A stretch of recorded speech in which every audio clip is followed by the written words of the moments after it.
we're searching the house. Hey, LT, there's a panic room inside the garage, downstairs underneath the garage. So the kids were reportedly being held in a panic room. Yeah, he said it's downstairs and it's underneath one of the garages, and he's calling it a safe room. He said something about Fort Knox, so I don't know if it has a Fort Knox door or safe on it, but that's what he's talking about. 10-4, we've got it.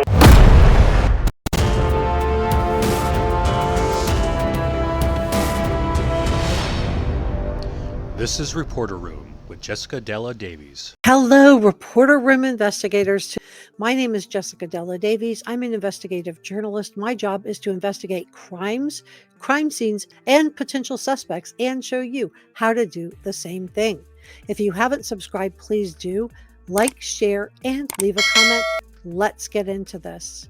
So I'm going to be playing a jailhouse call from Jodi Hildebrandt, and you're going to see her wrap herself in religion, and I just wanted to give this a little bit of context. So it's really common for people to use the Bible and to use religion to actually okay terrible choices and bad behavior. So the way that this works is, in their mind, in the criminal's mind, is that you go out and you do something bad, and then you ask for forgiveness, and Jesus has to give it to you, and then you are absolved.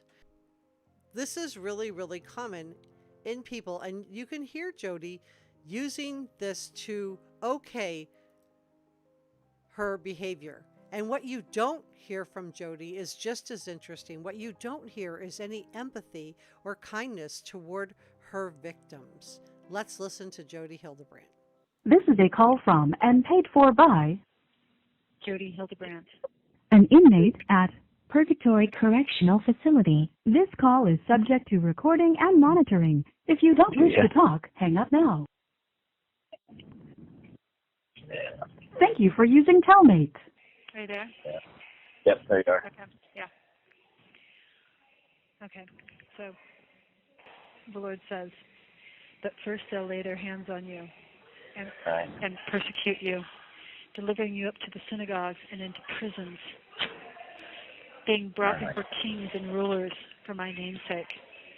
And it shall turn to you for a testimony. And then he says, settle it therefore in your hearts not to meditate before what ye shall answer, for I will give you a mouth and wisdom, which all your adversaries shall not be able to gainsay or resist. And you know what gainsay means? Wow. So then he says, and ye shall be betrayed by both parents and brethren and kinsfolk and friends. I'm like, oh my gosh, that's exactly what's going on. You can hear Jodi using religion to justify her actions toward these victims, and she's compartmentalizing her religious beliefs from the way, and what I mean by this, she separates her religious practices and beliefs from the way she actually is living her life day to day. So how do people like Jodi commit crimes like what she did to her victims while continuing to profess and regard themselves as religious? Well, Psychology Today tells us, quote, that concrete in their thinking about religion, they do not develop a conceptual understanding of how religious principles apply to living day to day. So in other words, their religion or faith is not translated into how they treat other people. And some of you shall be caused to be put to death, and you shall be hated by all men for my name's sake. And then he goes on to say, you know, and I've read that before, but like I've never been in prison. But I just read that. Yeah. I just wept. I mean, the Spirit was like, he just said, this is you. So Yeah. I read in Mark. So that was in Luke, and I read in Mark the same kind of thing, you know, because the Gospels they wrote similarly. So he said, now the brother shall betray the brother to death, and the father the son. like the father will betray the son. And the children shall rise up against their parents and shall cause them to be put to death. You can clearly hear that Jodi has no remorse or empathy for her victims. In fact, she's desperate to blame them. That statement right there is what's going on with me. The children shall rise up and put their parents to death, and ye shall be hated of all men for my name's sake. Oh, my goodness. Yeah. I probably cried for an hour straight. Just everything clicked. And I said, Wow. I'm happy to go to prison. Because if you continue to read the rest of the chapter, he's like, be grateful. If you're in this situation, be grateful because you're grateful. And wow. you will be saved. And wow. Yeah, that's been quite an experience to read that from your perspective right now. You know, wow. Well, I have just been begging him, like, you've got to explain this to me. Like, I cannot logically figure out what's going on here. And that's it. That's what's going on. And the spirit. I mean, when I feel the spirit, I have two physiological reactions. I get really like shaky, like I'm shivering, like I'm cold, or I feel heat, like I have a fever run through me. Yeah. So I don't know who Jodi is more anxious to convince she's a good person, herself or the person on the other end of this phone call. But some criminals turn to religion during periods of sentimentality. But in this case, she's using this to justify her actions. Wow. And I was like burning up. It felt like I was burning up. And I was just shaking with gratitude. Like, here's your answer. Here's what this is. That's super cool. And That's pretty neat. Pretty neat how that works, how the scriptures can do that, you know? Yeah. It's cool. Well, I have probably every single day just been, trying to logic, trying to understand, trying to be humble, trying to say, Sure. Yeah. What's happening? Yeah. Oh, yeah. You're living a puzzle, trying to put the pieces together. Yeah. And in Peter, First Peter, I don't have this one written down. I kind of wrote the other stuff down, so I took it down to the phone.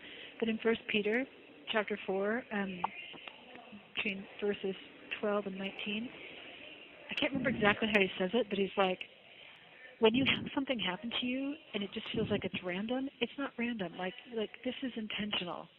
It's not just some crazy active events that's going on. This is like intentional.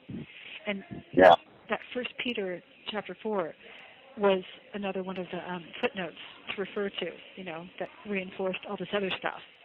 I'm like, wow. This isn't just some crazy random event. This has purpose.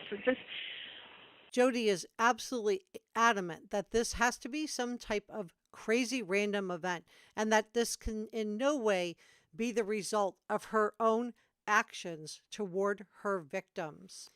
This is why Jodi should not be allowed out early for parole for good behavior. She has absolutely no remorse for what she did to the victims. And then I connected it to my blessing, because my blessing I've been reading like several times a day, and the blessing is pretty clear. The first paragraph of it says, these are words directly to you from your Heavenly Father, and according to your faith and diligence,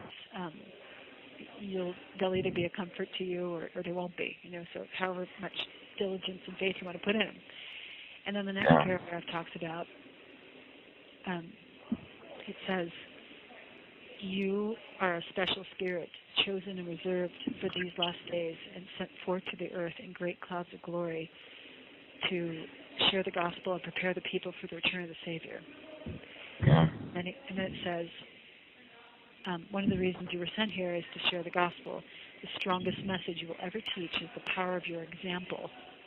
And then he says, through the power of your example in the spoken word. Or no, he says, your tongue will be loosed, and you will be able to teach the gospel in far and distant nations.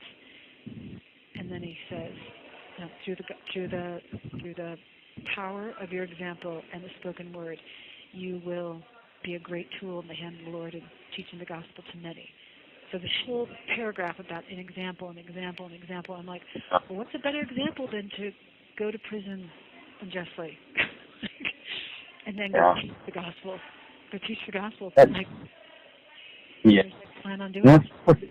Yeah, and that's super cool. That lady that's Jewish that you've met, and yeah, what a neat thing.